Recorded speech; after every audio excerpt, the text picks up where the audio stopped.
On est dans le doute s'ils vont avoir un enfant ou pas, comment ça va se passer, est-ce qu'ils vont adopter, est-ce qu'ils vont finir par... Parce que ça amène beaucoup de tension, hein, tout ça, là, entre Normand et Annette. Puis est-ce que Annette va devenir officiellement le bras droit d'Élisabeth? Puis en tout cas, bref.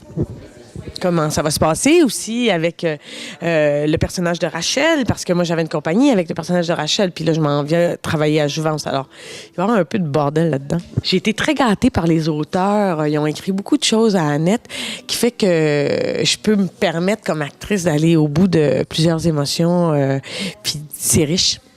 Annette, c'est un personnage riche en émotions, donc c'est toujours agréable de plonger là-dedans puis d'essayer d'en faire un beau personnage. Es-tu généralement d'accord avec les intrigues qui arrivent à ton personnage ou quoi tu trouves là qu'il arrive des choses pas possibles ou toi tu voudrais pas que ça se passe comme ça? Ah, c'est une bonne question. Non, je suis d'accord avec ce qui arrive à Annette. Non, ça marche, ça marche. Puis c'est des questionnements vraiment qui sont très d'adon, dans le sens que à 40 ans, une femme commence à se demander si elle veut vraiment un enfant, puis tout ça. Alors, il y a même des questionnements dans lesquels je me retrouve moi-même.